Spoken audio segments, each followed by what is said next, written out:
Chapter 4. Autosuggestion, the medium for influencing the subconscious mind. The third step towards riches. Autosuggestion is a term which applies to all suggestions and all self-administered stimuli which reach one's mind through the five senses. Stated in another way, autosuggestion is self-suggestion. It is the agency of communication between that part of the mind where conscious thought takes place and that which serves as the seat of action for the subconscious mind. Through the dominating thoughts which one permits to remain in the conscious mind, whether these thoughts be negative or positive is immaterial, the principle of autosuggestion voluntarily reaches the subconscious mind and influences it with these thoughts. No thought, whether it be negative or positive, can enter the subconscious mind without the aid of the principle of autosuggestion, with the exception of thoughts picked up from the ether. Stated differently, all sense impressions, which are perceived through the five senses, are stopped by the conscious thinking mind, and may be either passed on to the subconscious mind or rejected at will. The conscious faculty serves, therefore, as an outer guard to the approach of the subconscious. Nature has so built man that he has absolute control over the material which reaches his subconscious mind through his five senses, although this is not meant to be construed as a statement that man always exercises this control. In the great majority of instances, he does not exercise it, which explains why so many people go through life in poverty. Recall what has been said about the subconscious mind resembling a fertile garden spot, in which weeds will grow in abundance if the seeds of more desirable crops are not sown therein. Autosuggestion is the agency of control through which an individual may voluntarily feed his subconscious mind on thoughts of a creative nature, or, by neglect, permit thoughts of a destructive nature to find their way into the rich garden of the mind. You were instructed in the last of the 6 steps described in the chapter on desire to read aloud twice daily the written statement of your desire for money, and to see and feel yourself already in possession of the money. By following these instructions, you communicate the object of your desire directly to your subconscious mind in a spirit of absolute faith. Through repetition of this procedure, you voluntarily create thought habits which are favorable to your efforts to transmute desire into its monetary equivalent. Go back to these 6 steps described in Chapter 2 and read them again very carefully before you proceed further. Then, when you come to it, read very carefully the 4 instructions for the organization of your master mind group, described in the chapter on organized planning. By comparing these 2 sets of instructions with that which has been stated on autosuggestion, you, of course, will see that the instructions involve the application of the principle of autosuggestion.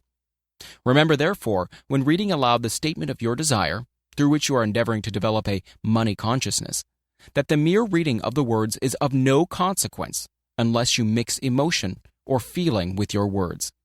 If you repeat 1,000,000 times the famous Emile Coué formula, day by day and every way I'm getting better and better, without mixing emotion and faith with your words, you will experience no desirable results. Your subconscious mind recognizes and acts upon only thoughts which have been well mixed with the emotion or feeling. This is a fact of such importance as to warrant repetition in practically every chapter, because the lack of understanding of this is the main reason the majority of people who try to apply the principle of autosuggestion get no desirable results. Plain, unemotional words do not influence the subconscious mind. You will get no appreciable results until you learn to reach your subconscious mind with thoughts or spoken words which have been well emblazoned with belief. Do not be discouraged if you cannot control and direct your emotions the first time you try to do so. Remember, there is no such possibility as something for nothing. Ability to reach and influence your subconscious mind has its price, and you must pay that price. You cannot cheat, even if you desire to do so. The price of ability to influence your subconscious mind is everlasting persistence in applying the principles described here. You cannot develop the desired ability for a lower price. You and you alone must decide whether or not the reward for which you are striving, the money consciousness, is worth the price you must pay for it in effort. Wisdom and cleverness alone will not attract and retain money except in very rare instances where the law of averages favors the attraction of money through these sources. The method of attracting money described here does not depend upon the law of averages. Moreover, the method plays no favorites. It will work for one person as effectively as it will for another. Where failure is experienced, it is the individual, not the method, which has failed. If you try and fail, make another effort and still another until you succeed. Your ability to use the principle of autosuggestion will depend very largely upon your capacity to concentrate upon a given desire until the desire becomes a burning obsession. When you begin to carry out the instructions in connection with the 6 steps described in the 2nd chapter, it will be necessary for you to make use of the principle of concentration. Let us here offer suggestions for the effective use of concentration. When you begin to carry out the first of the 6 steps, which instructs you to fix in your mind the exact amount of money you desire, hold your thoughts on that amount of money by concentration, or fixation of attention, with your eyes closed, until you can actually see the physical appearance of the money. Do this at least once each day. As you go through these exercises, follow the instructions given in the chapter on faith, and see yourself actually in possession of the money. Here is the most significant fact. The subconscious mind takes any orders given it in a spirit of absolute faith and acts upon those orders, although the orders often have to be presented over and over again through repetition before they are interpreted by the subconscious mind. Following the preceding statement, consider the possibility of playing a perfectly legitimate trick on your subconscious mind by making it believe, because you believe it, that you must have the amount of money you are visualizing, that this money is already awaiting your claim, that the subconscious mind must hand over to you practical plans for acquiring the money which is yours. Hand over the thought suggested in the preceding paragraph to your imagination and see what your imagination can or will do to create practical plans for the accumulation of money through transmutation of your desire.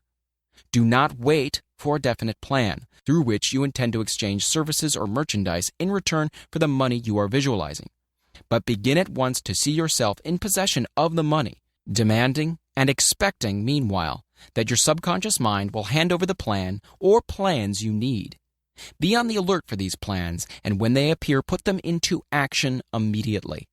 When the plans appear, they will probably flash into your mind through the 6th sense in the form of an inspiration. This inspiration may be considered a direct telegram or message from infinite intelligence.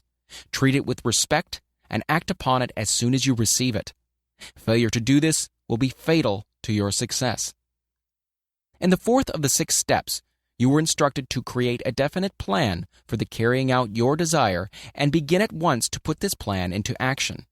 You should follow this instruction in the manner described in the preceding paragraph. Do not trust to your reason when creating your plan for accumulating money through the transmutation of desire. Your reason is faulty. Moreover, your reasoning faculty may be lazy, and if you depend entirely upon it to serve you, it may disappoint you. When visualizing the money you intend to accumulate with closed eyes, see yourself rendering the service or delivering the merchandise you intend to give in return for this money. This is important. Summary of instructions. The fact that you are reading this book is an indication that you earnestly seek knowledge. It is also an indication that you are a student of this subject. If you are only a student, there is a chance that you may learn much that you did not know, but you will learn only by assuming an attitude of humility. If you choose to follow some of the instructions, but neglect or refuse to follow others, you will fail. To get satisfactory results, you must follow all instructions in a spirit of faith. The instructions given in connection with the 6 steps in the 2nd chapter will now be summarized and blended with principles covered by this chapter as follows. First, go into some quiet spot, preferably in bed at night, where you will not be disturbed or interrupted. Close your eyes and repeat aloud, so you may hear your own words, the written statement of the amount of money you intend to accumulate, the time limit for its accumulation, and a description of the service or merchandise you intend to give in return for the money. As you carry out these instructions, see yourself already in possession of the money. For example, suppose that you intend to accumulate $50,000 by the 1st of January 5 years hence, that you intend to give personal service in return for the money in the capacity of a salesman. Your written statement of your purpose should be similar to the following. By the 1st day of January, such and such year, I will have in my possession $50,000, which will come to me in various amounts from time to time during the interim. In return for this money, I will give the most efficient service of what I am capable, rendering the fullest possible quantity and the best possible quality of service in the capacity of salesman of describe the service or merchandise you intend to sell. I believe that I will have this money in my possession. My faith is so strong that I can now see this money before my eyes. I can touch it with my hands. It is now awaiting transfer to me at the time and in the proportion that I deliver the service I intend to render in return for it. I am awaiting a plan by which to accumulate this money, and I will follow that plan when it is received. Second, repeat this program night and morning until you can see, in your imagination, the money you intend to accumulate. Third, place a written copy of your statement where you can see it night and morning, and read it before retiring and upon arising until it has been memorized. Remember, as you carry out these instructions, that you are applying the principle of autosuggestion for the purpose of giving orders to your subconscious mind. Remember also that your subconscious mind will act only upon instructions that are emotionalized and handed over to it with feeling. Faith is the strongest and most productive of the emotions. Follow the instructions given in the chapter on faith. These instructions may at first seem abstract. Do not let this disturb you. Follow the instructions no matter how abstract or how impractical they may at first appear to be. The time will soon come, if you do as you've been instructed, in spirit as well in act, when a whole new universe of power will enfold to you. Skepticism in connection with all new ideas is characteristic of all human beings. But if you follow the instructions outlined, your skepticism will soon be replaced by belief, and this in turn will soon become crystallized into absolute faith. Then you will have arrived at the point where you may truly say, I am the master of my fate. I am the captain of my soul. Many philosophers have made the statement that man is the master of his own earthly destiny, but most of them have failed to say why he is the master. The reason that man may be the master of his own earthly status, and especially his financial status, is thoroughly explained in this chapter. Man may become the master of himself and of his environment because he has the power to influence his own subconscious mind, and through it, gain the cooperation of infinite intelligence. You are now reading the chapter which represents the keystone to the arc of this philosophy. The instructions contained in this chapter must be understood and applied with persistence if you are to succeed in transmuting desire into money. The actual performance of transmuting desire into money involves the use of autosuggestion as an agency by which one may reach and influence the subconscious mind. The other principles are simply tools with which to apply autosuggestion.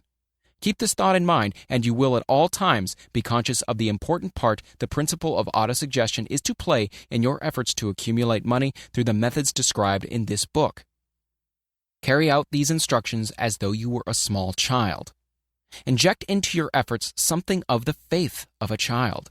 The author has been most careful to see that no impractical instructions were included because of his sincere desire to be helpful. After you have read the entire book, come back to this chapter and follow in spirit and in action this instruction. Read the entire chapter aloud once every night until you become thoroughly convinced that the principle of autosuggestion is sound, that it will accomplish for you all that has been claimed for it. As you read, underscore with a pencil every sentence which impresses you favorably. Follow the foregoing instruction to the letter, and it will open the way for complete understanding and mastery of the principles of success.